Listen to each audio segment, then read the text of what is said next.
Welcome back, YouTube. This is 2.0 coming back with more Idle Heroes content. Today we got, just a few things to cover, at least that I want to cover. Trial of Champions is going to be a hot topic, so pay attention. I mean, these rewards, pretty phenomenal. If you look at it, you get 8 Prophet Orbs, and then 870 gems, plus a little extra. Just for doing, a few attacks. Some people obviously aren't going to get that high ranked. However, it didn't take me that many gems, honestly. Or arena tickets, or I guess gems, in that sense. But this comes around every week. That means I could potentially get 8 free Prophet Orbs every week and then gems. Converting that all together, you're looking at 12, almost 13 every single week. That's kind of crazy.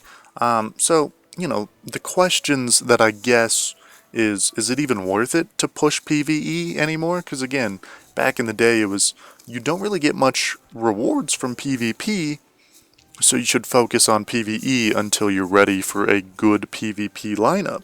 However, Crystal Crown League, obviously, the rewards are less. However, they still have rewards. Interesting. I was curious on my ranking, but that explains that. But, outside of that, Trial of Champions, awesome, phenomenal. Free Team Up Arena, they haven't changed it. However, the rewards, they're still kind of fitting. I wish that they would up it, just a little bit. Interdimensional Arena can be phenomenal. And, if you haven't pushed for Maverick Frame, you might want to. Outside of that, I mean, you get a ton of gems every month for just doing your dailies in a way. A few fights here and there, you can get 2,000 to 3,000 gems, and it's that easy. So we'll be right back, obviously. So anyways, here we go, and we're just gonna load in, fight some opponents, and again, I have only done my dailies, and we're 1,177. So to me, that means it's not too hard to push. Obviously, I'm not going for Maverick, but, I'll probably hit Overseer with ease. And that's kind of what it is. You might have to use a little bit more tickets than some people, but, that's 3,000 gems, and it's super easy to do. These fights, let's see. Again, part of it is about outsmarting. This one, super easy. We've won, no matter. And the higher you go, the more you can spread your team out and make it so that you can win. And, in PvE, it's definitely not as easy to place top. And even if you do, so what? What are the rewards? Everyone can do broken spaces eventually. And those rewards are, they're set. That's what it is. Guild War, however, you get a little bit more guild coins, but you can repeatedly fight those over and over again. So do you need to be placing high? Obviously it helps early on, but you can go for a longer period of time, and maybe you don't even necessarily need to be placing well. However, in PvP it could be the same argument, but even lower rewards can still be turned into good resources. Like every single day, just loading up the Crystal Crown League, you can get a few tickets or tokens or whatever to be converted into actual, let's see, orbs. Mostly. Outside of that, branch swaps maybe. Hero selection or hero shard forms aren't really as popular, I don't think. But again, it's kind of all about basing it, around the profit tree and then complete more events. So it's like, PvP used to be the way to hold off on, and it was like rush PvE, but now I don't really see much of a difference. Obviously, you kind of want a little bit of PvE, that way you can compete and kill bosses and all that. But after you get Broken Spaces 7, every month, there's really no point in rushing a PvE lineup. Obviously, for those who are, like GDP and whatnot, he might have fun. And if you have fun, awesome. But again, just talking about maximizing and which way the future of Idle Heroes is going, I don't really know which is more worth it, and that's kind of sad. Obviously, There's still small things to refine and fine-tune up, but is it really, something that you need? I don't know. That's just me.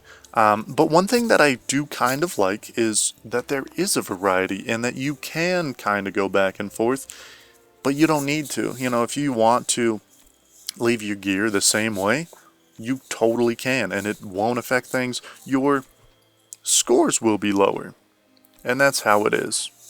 However, it doesn't really mean anything, because if everyone's scores are lower, you'll still place probably where you're going to place. And also, before someone says, yo, why throw that on Drake? Doesn't he have 100% armor break anyway? Or, whatever with his black hole?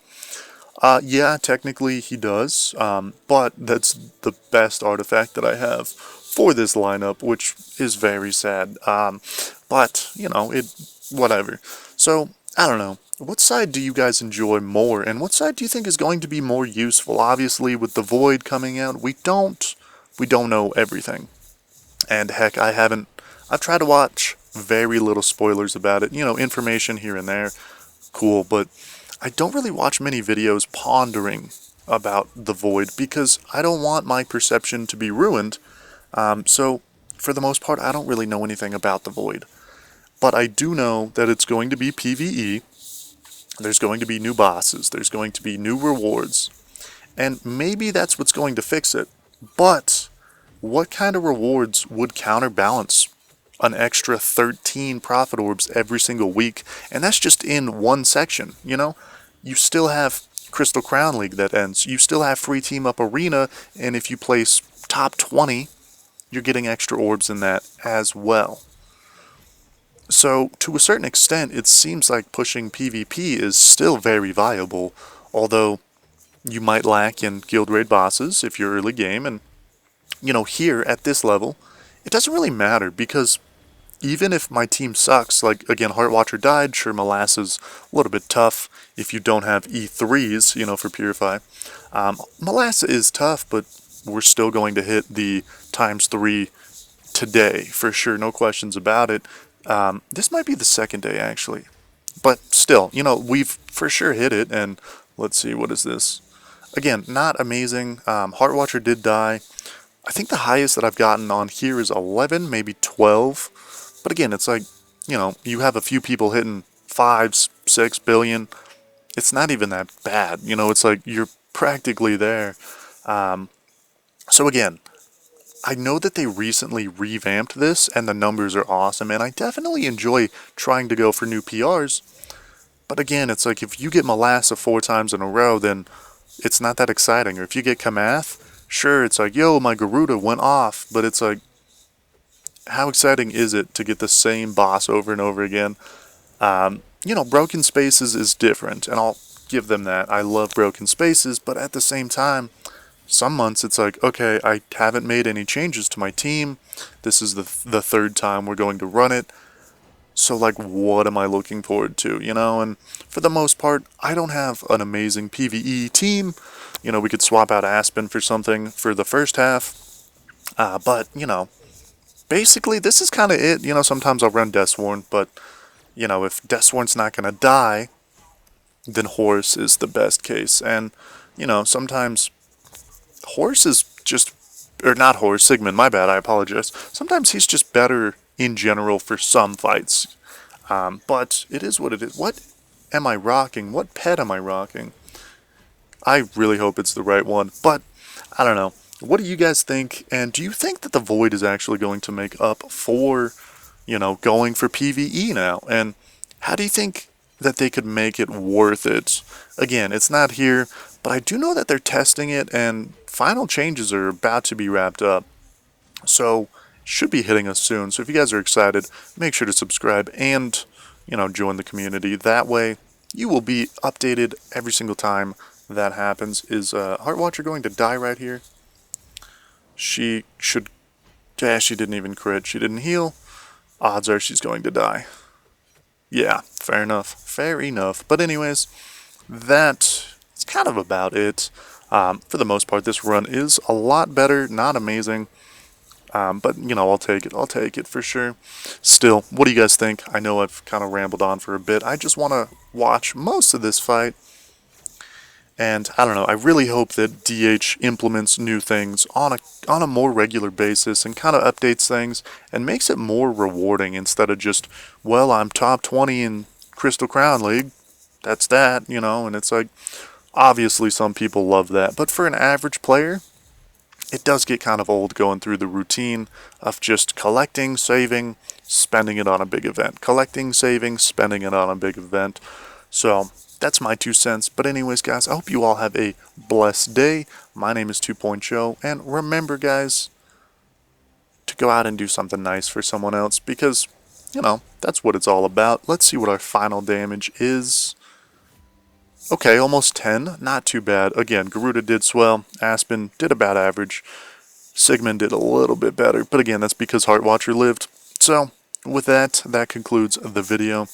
So, yeah, I don't know, guys. We'll see. How are you guys doing in Guild War? And are you excited for the final invitations, whatever we're going to use those? Let me know down below because I am pretty excited and I'm ready to see what that's all about. You know, but again, no rush. Anyways, guys, hope you all have a good day, and I will catch you all in the next one, hopefully. Peace.